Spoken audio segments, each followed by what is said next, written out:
न। अब public domain में कहीं रैली हो रही है, कहीं रोड शो हो रहा है और कोई आदमी आके किसी तरह का अपशब्द बोल के चला गया तो उसकी जिम्मेवारी किसी पॉलिटिकल पार्टी की नहीं है, पत्रकार महोदय। मगर हाँ, जितना एक माँ रिक्शा चलाने वाली माँ का सम्मान है, उतना ही सम्मान उमैर खान की माँ का है। माँ होती है, माँ होती है। जिस तरह की शब्दावली का प्रयोग, मैं इसलिए नहीं कहता, हम लोग उसकी निंदा करते और हम चाहते हैं और उसके ऊपर कार्रवाई भी हुई, मुकदमा हुआ, पुलिस ने पकड़ा, जेल में डाला, एक नजीर कायम हो, इस तरह का काम ना हो। मगर याद है आपको, उस पद की गरिमा तार तार तब हो गई कि हमारे प्रधानमंत्री सदन में खड़े होकर 50 करोड़ की और 50 लाख की गर्लफ्रेंड की बात करते, कांग्रेस की विधवा की बात करते, जर्सी गाय जैसा शब्द उपयोग करते। सर, वो पद की गरिमा होती है। मैं आपको एक बात बताऊं, ये बंद कैसे होगा? उधर से कहा गया, इधर से पार्टी, हम उनकी पिच पर कभी खेलने ही नहीं जाते। हम नफरत के बाजार में मोहब्बत की दुकान खोलने वाले लोग हैं। हम शिक्षा की बात करने वाले, हम रोजगार की बात करने वाले, हम स्वास्थ्य की बात करने वाले, हम लॉ एंड ऑर्डर की बात करने वाले। हम नफरत की भाषा न जानते हैं, न नफरत की भाषा का। सत्ता में लाओ और मेरे विधायक को वोट दे के जिताओ, मैं सरघाटी को जिला बनाऊंगा, ऐसा वादा किया था ना।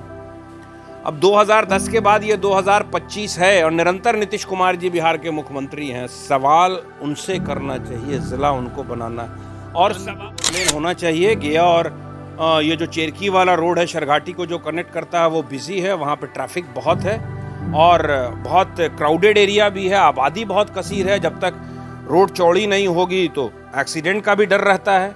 इसलिए हम तो गुहार यही लगाते हैं सरकार से कि जितना जल्दी हो सके उसकी एस्टिमेट बने, डीपीआर बने और 4 लेन का काम शुरू हो कि गया से सरघाटी जाने वाले लोगों और सरघाटी से डुमरिया और झारखंड तक जाने वाले लोगों की सुविधा हो। मेजॉरिटी के लिए करना चाहिए। जो समाज में अंतिम पैदान पर लोग बैठे हुए हैं, विकास तभी संभव है जब वो मेन स्ट्रीम में आए। जब गरीब परिवार के बच्चे को क्वालिटी एजुकेशन सरकार मुफ्त दिलवाएगी, तब समाज का विकास होगा। मैं निरंतर कभी कन्याकुमारी से कश्मीर पैदल चल रहा था, मुल्क से और समाज से नफरत को ख़त्म करके मुल्क के संविधान को और यहाँ के ताना बाना को बचाने के लिए। ज़्यादा इम्पोर्टेंट लड़ाई वो थी। फिर हम भारत जोड़ो न्याय यात्रा लेके निकले, क्योंकि आम नागरिक को न्याय नहीं मिल रहा था, उन पर दमन हो रहा था। तो हम निरंतर संघर्ष इसलिए कर रहे थे कि समाज के ताना बाना को बिगाड़ने के लिए जो सत्ताधारी लोग कर रहे थे, वो सामाजिक सौहार्द बना रहे। आप देख रहे हैं विजन आजकल और मैं हूं इमरान अली। आज हमारे साथ बातचीत करने के लिए हैं कांग्रेस पार्टी के वरिष्ठ नेता उमैर खान। उमैर खान अल्पसंख्यक विभाग के बिहार के प्रदेश अध्यक्ष हैं और अभी वर्तमान में बिहार विधानसभा चुनाव में ये काफ़ी सक्रिय हैं। बिहार में चाहे वो राहुल गांधी की पद यात्रा हो, कश्मीर से कन्याकुमारी से कश्मीर तक, या फिर बिहार में वोटर अधिकार यात्रा हो, इन तमाम यात्रा में राहुल गांधी के साथ चलते रहे हैं। उमैर खान साहब से हम बहुत सारी बातों पर, ख़ास तौर से अभी जो बिहार विधानसभा चुनाव है उन मुद्दों पर बात करेंगे, लेकिन उससे पूर्व हम ये जानते हैं, क्योंकि ये गया ज़िला के हैं और गया ज़िला के ही शेरघाटी अनुमंडल का जो 12 चट्टी है उसके ये मूल निवासी हैं, तो हम कुछ स्थानीय मुद्दों से शुरू करते हैं, फिर आते हैं जो हमारा राष्ट्रीय मुद्दा है। सर, सबसे पहले आपका विज़न आजकल में स्वागत है। बहुत शुक्रिया आपका इमरान साहब। ये जो स्थानीय मुद्दे हैं, जो आप तो प्रदेश स्तर के नेता हैं लेकिन राष्ट्रीय स्तर पर भी आपकी पहचान अब हो रही है। इमरान प्रतापगढ़ी साहब आपके साथ, आप उनके साथ बहुत सारी जगहों पे दिखते भी हैं, लेकिन मेरा सवाल, जो असल बुनियादी सवाल ये है कि जो मंच मिलता है उन्हें, जहाँ शीर्ष नेतृत्व होते हैं, वहाँ भी वो राष्ट्रीय मुद्दा, जो स्थानीय नेता हैं वो भी राष्ट्रीय मुद्दे पर ही बात करते हैं, स्थानीय मुद्दा गौन हो जाता है। चाहे वो एनडीए के नेता हों या महागठबंधन के नेता हों, हम दल पे नहीं आ रहे हैं, हम स्थानीय मुद्दों पे आ रहे हैं। आप किस तरह देखते हैं? नहीं, स्थानीय मुद्दा को हमेशा उठाते रहना चाहिए और आप जैसे पत्रकार का भी ये दायित्व बनता है कि जब भी नेता से आपका मिलन हो तो स्थानीय मुद्दे को बहुत पावरफुल तरीके से उठाए। जो भी स्थानीय मुद्दा है कमोबेश उस पर तो हम बात करते ही हैं। जब भी किसी पत्रकार से बात होती है, जब उस मुद्दे पर डिस्कशन शुरू होगा तभी तो हम बात करेंगे। गया जिला का सबसे बड़ा मुद्दा क्या लगता है? गया ज़िला का सबसे बड़ा मुद्दा ये है कि गया के साथ सौतेला व्यवहार कर रही है ये सरकार पिछले काफ़ी दिनों से। अब गया इंटरनेशनल प्लेस है, बोध गया है यहाँ पर, और सनातन धर्म के मानने वाले पूरे हिंदुस्तान और हिंदुस्तान से बाहर के लोग अभी पितरपक्ष में पिंडदान करने आते हैं। अब गया में नेशनल लेवल का स्टेडियम ना बने, गया में किसी तरह का कोई उस तरह का डेवलपमेंट का काम ना हो, गया का विकास ना हो, गया विकास से वंचित हो। और हमको लगता है कि 20 साल से आदरणीय नीतीश कुमार जी नालंदा को ही बिहार समझते हैं। लेकिन गया में तो एक इंटरनेशनल लेवल का रेलवे स्टेशन दिया गया, रबर डैम दिया गया, गया शहर का बहुत डेवलपमेंट हुआ, तो क्या विपक्ष को कुछ दिखता नहीं है सरकार की उपलब्धियां? रबर डैम है, काम कर रहा है, देखा है कभी पत्रकार महोदय? कभी मौका मिलेगा जब फल्गु से पानी कम होगा तो रबर डैम की स्थिति देख लीजिएगा कि रबर डैम काम कर रहा है या जनता के टैक्स के पैसे का दुरुपयोग हुआ है। सवाल ये है ना। अब गया रेलवे स्टेशन को आप प्राइवेटाइज करके 5 स्टार लेवल का बना दो और यहाँ का गरीब आदमी जिसके पास खाने को पैसा नहीं है वो स्टेशन पर परिवार के किसी सदस्य को छोड़ने जाए तो उसकी एंट्री फीस 100 रुपया हो, तो ये औचित्य है? काम मेजॉरिटी के लिए करना चाहिए। जो समाज में अंतिम पैदान पर लोग बैठे हुए हैं, विकास तभी संभव है जब वो मेन स्ट्रीम में आए। जब गरीब परिवार के बच्चे को क्वालिटी एजुकेशन सरकार मुफ्त दिलवाएगी तब समाज का विकास होगा। चलिए सर, आप फिर से राष्ट्रीय मुद्दे पे घुमाने लगे अपनी बात को। हम आ रहे हैं स्थानीय मुद्दे पर। अगर आप शेरघाटी से चुनाव लड़े थे, शेरघाटी विधानसभा से पिछला चुनाव 2020 का, उस समय जन अधिकार पार्टी से आप उम्मीदवार थे और आपने उस वक्त वादा किया था कि शेरघाटी ज़िला बनना चाहिए, और हम उसके आपके उस वक्त पप्पू यादव ने भी कहा था शेरघाटी को ज़िला बनना चाहिए। इस 5 साल में आपकी जो साथ की मतलब सहयोगी दल राष्ट्रीय जनता दल है या आपकी कांग्रेस पार्टी है, इन दोनों दलों ने शेरघाटी के ज़िला को मांग को लेकर क्या प्रयास किया और ख़ुद आपने क्या किया शेरघाटी ज़िला की मांग को लेकर? आपका क्या प्रयास रहा? देखिए, शेरघाटी तो ज़िला बन जाएगा।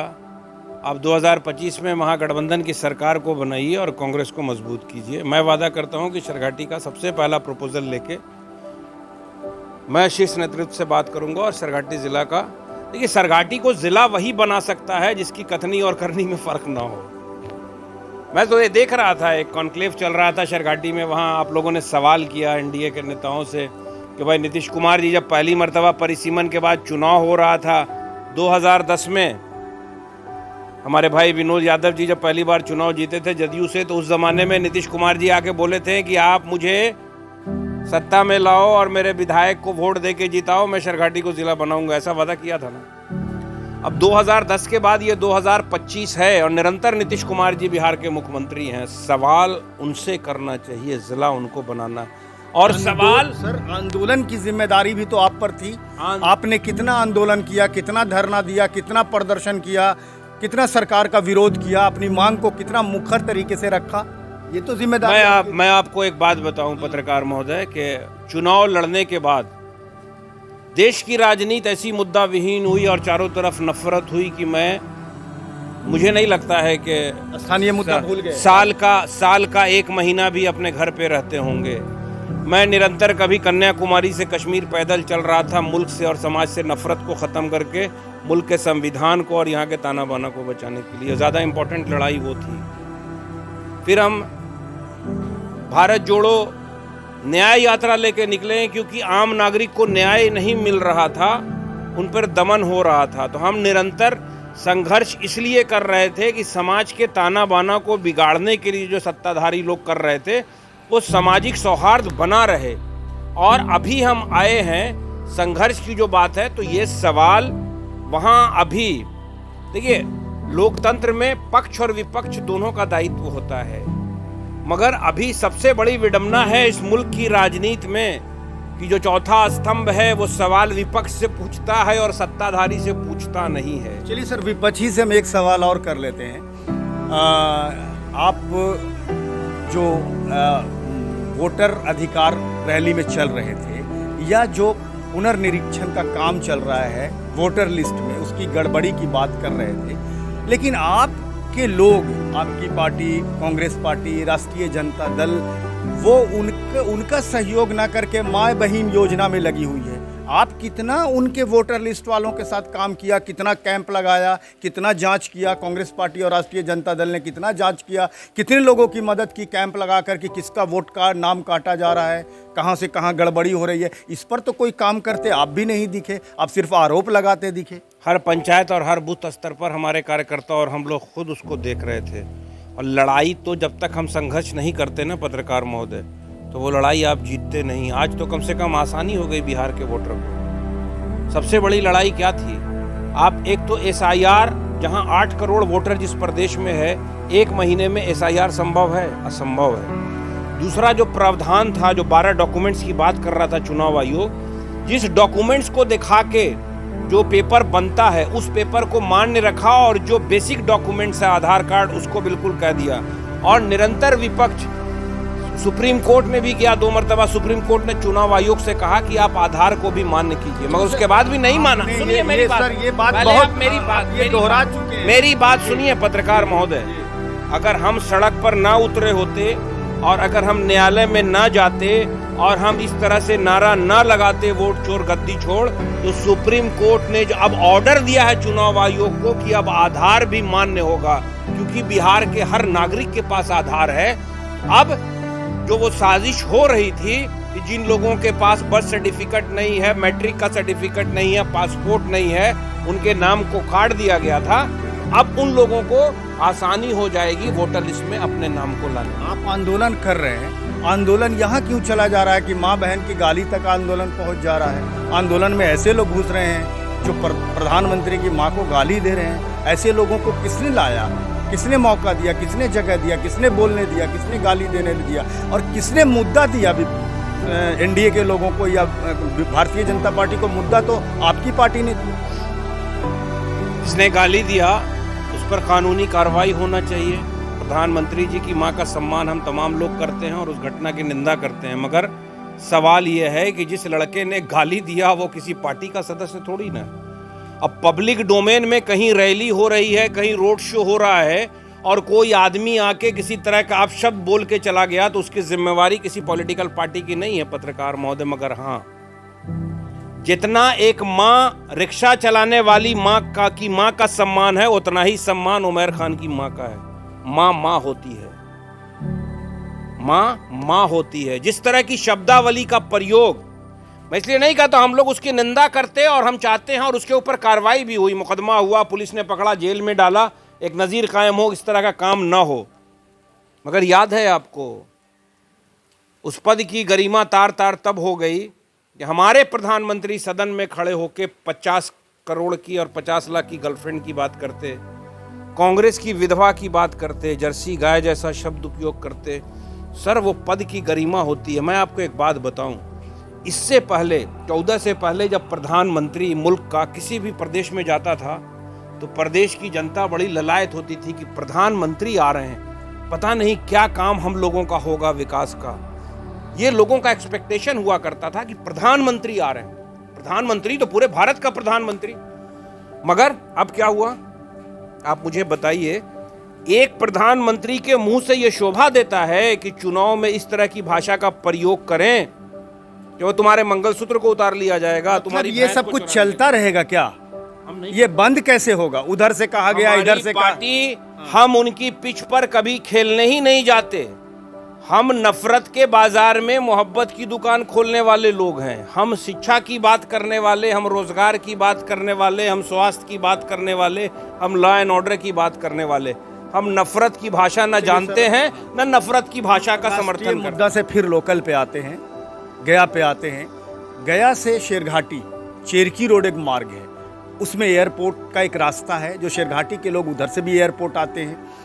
उसी में अब 4 लेन का कनेक्टिंग सड़क आ गई है, जो डोभी पटना मार्ग है, उसका कनेक्टिंग सड़क अब चेरकी को मिल गया है। अब लोग यहाँ पे मांग कर रहे हैं कि गया शेरघाटी चेरकी मार्ग जो है उसका 4 लेन किया जाना चाहिए। इस मांग को आप किस तरह देखते हैं, या आपका क्या प्रयास हो? बिल्कुल जेन्युइन मांग है कि 4 लेन होना चाहिए। गया और ये जो चेरकी वाला रोड है शेरघाटी को जो कनेक्ट करता है वो बिजी है, वहाँ पे ट्रैफिक बहुत है और बहुत क्राउडेड एरिया भी है, आबादी बहुत कसीर है। जब तक रोड चौड़ी नहीं होगी तो एक्सीडेंट का भी डर रहता है। इसलिए हम तो गुहार यही लगाते हैं सरकार से कि जितना जल्दी हो सके उसकी एस्टीमेट बने, डीपीआर बने और 4 लेन का काम शुरू हो कि गया से शरघाटी जाने वाले लोगों और शरघाटी से डुमरिया और झारखंड तक जाने वाले लोगों की सुविधा हो। शिरघाटी के गढ़ से आप टेकारी किला में पहुंच गए हैं, इसका क्या मतलब है? कुछ इशारा मिला है क्या आपको ऊपर से, शीर्ष नेतृत्व से? तो शरघाटी के लोगों के तो दिल में बसता है उमैर खान, और पूरे गया नहीं, पूरे बिहार के लोगों में, झारखंड, हमने तो पूरे भारत में घूम के मोहब्बत बांटी है। तो शरघाटी के लोग भी दिल में बसा के रखते हैं और टेकारी के लोग भी दिल में बसा के रखते हैं।